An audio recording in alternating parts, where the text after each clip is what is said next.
নমস্কার, আমি তোমাদের রানী ডক্টর দুর্জয় সেনগুপ্তর স্ত্রী। ডক্টর দুর্জয় সেনগুপ্ত, যিনি শিল্পপতি বাজাজকে মেরে ফেলছিলেন বলে অভিযোগ আনা হয়েছে, সেটা পুরোপুরি মিথ্যে। আমি কয়েকটা গুরুত্বপূর্ণ কথা আপনাদের বলতে চাই, তাই আজকে লাইভে এসেছি। আমার স্বামীকে ফাঁসানো হচ্ছে, উনি কোনো ভুল করেননি, কিন্তু তবুও চারিদিকে ওনার বিরুদ্ধে সমালোচনার ঝড় বয়ে যাচ্ছে। কোন রকম দোষ প্রমাণ হওয়ার আগেই তাকে ফাঁসি কাটে তোলার ব্যবস্থা করা হচ্ছে, তার ক্যারিয়ার নষ্ট করে দেওয়ার চেষ্টা হচ্ছে, আর এটা ইচ্ছে করে করা হচ্ছে বলে আমার বিশ্বাস। একে তো সেদিন খবরেও দেখলাম, বাবা একা একা লড়ে যাচ্ছে বরের জন্য। আমাদের ভুলে গেলে চলবে না, ডক্টর দুর্জয় সেনগুপ্ত কয়েকদিন আগে হার্ট ট্রান্সপ্ল্যান্ট করেছিলেন। কলকাতার ব্যস্ততম রাস্তা আটকে নিজের লিডারশিপের দক্ষতার সাথে একজন মানুষকে এক হসপিটাল থেকে আরেক হসপিটালে নিয়ে গিয়েছিলেন। এর থেকেই বোঝা যায় মানুষের প্রাণ বাঁচানোর তাগিদেই তিনি ডাক্তার হয়েছেন। সেই মানুষটাই ভুল করে একজন রোগীকে মৃত্যুর মুখে ঠেলে দিতে পারেন না, এটা অসম্ভব।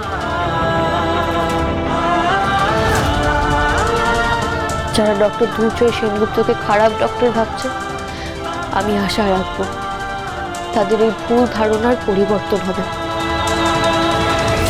সত্যিটা খুব তাড়াতাড়ি সবার সামনে আসবে।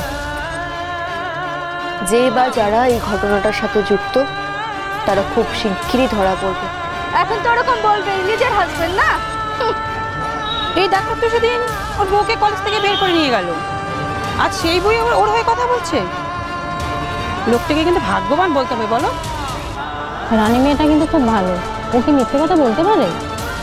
আমার দৃঢ় বিশ্বাস ঈর্ষা থেকে ডক্টর দুর্জয় সেনগুপ্তর ক্যারিয়ারটাকে নষ্ট করে দেওয়ার চক্রান্ত চলছে। তদন্ত হলে হয়তো এরকম কিছু মানুষের নাম উঠে আসবে যারা দুর্জয়ের কাছের মানুষ বলেই পরিচিত।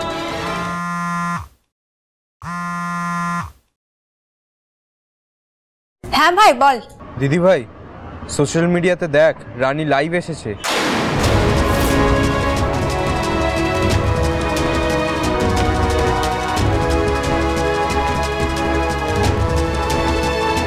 যারা যারা এই ঘটনার সাথে যুক্ত, তারা কেউ পার পাবে না।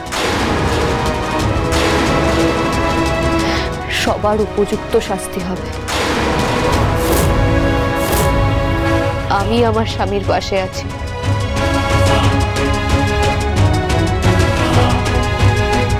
শুধু আমি কেন, ঘটনাটা ভালো করে বিবেচনা করে দেখলে আপনারাও ডক্টর দুর্জয় সেনগুপ্তর পাশে এসে দাঁড়াতে বাধ্য হবে।